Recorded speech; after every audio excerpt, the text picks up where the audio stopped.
There is new hope for immigration reform when this week the Dignity Act was proposed by Representative Salazar of the Republican Party. The bill aims to offer a path to citizenship for the 11 million undocumented immigrants already in the U.S., while simultaneously strengthening security at the southern border to prevent further unauthorized entries. Stay tuned because we are going to take a closer look at what's in this bill and the likelihood of it passing, as well as the special provision it has for Dreamers and TPS holders. And if you are new to my channel, please be sure to subscribe and turn on notifications for regular immigration news updates. What is the Dignity Act? And how would it help the millions of undocumented immigrants already in the United States? The Dignity Act is a new bill that was proposed by Republican Representative Maria Elvira Salazar, a first-term congresswoman from Miami, Florida. It was first introduced in the House of Representatives on February 8th,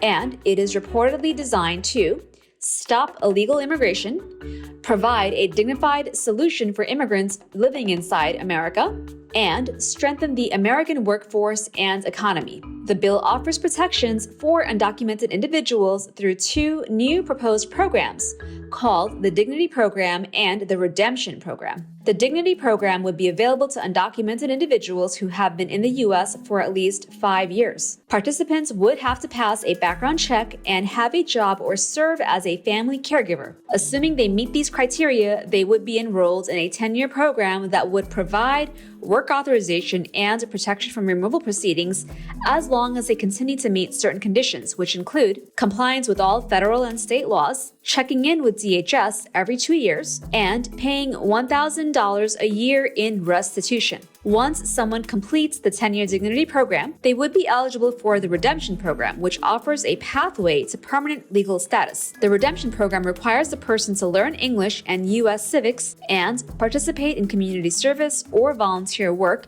before being considered eligible for citizenship. These applicants would then be at the back of the line when applying for naturalization. The Dignity Act also proposes a permanent solution for undocumented immigrants brought to the U.S. as children, commonly known as Dreamers. It would allow them and TPS holders to adjust their status to lawful permanent residency through an immediate and streamlined process. In an effort to attract Republican votes, the Dignity Act also outlines a number of border security and enforcement initiatives and requires that they happen first before any of the bill's other measures are implemented. These initiatives include hiring 3,000 new border security personnel, implementing new border technology, increasing funding for physical border infrastructure, and increasing criminal penalties for unauthorized border crossings. It would also mandate the national use of E-Verify, the government electronic system used to verify that businesses are employing people legally authorized to work in the U.S. New regional processing centers would also be built at the border to detain families seeking asylum and would require them to stay there until their asylum claims are decided. It is also proposing to hire 1,700 new court personnel to process these cases more quickly. What do you think?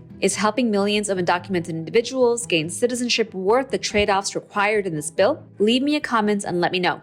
So how is the Dignity Act different from other attempts at immigration reform that we have talked about on this channel? The most important difference is the likelihood of bipartisan support. Unlike the Build Back Better reconciliation bill that received no Republican support, the Dignity Act is being proposed by Republicans, making it likely to be supported by other members of the party. Representative Salazar's proposals of the bill highlights the divide within her party between those who want the GOP to lead on immigration reform as a way to strengthen the economy and the more radical side who are increasingly vocal against immigration as a whole. So, it's unclear if she will be able to gain enough support from members of her own party to pass the bill, and Democrats are skeptical of the motives behind it, saying that it's a political guise designed merely to help build Hispanic support for certain vulnerable Republican incumbents in November's midterm elections. If you want to hear more about immigration reform, check out my last video on Democrats' recent proposals to create a new type of visa and exemptions from annual visa limits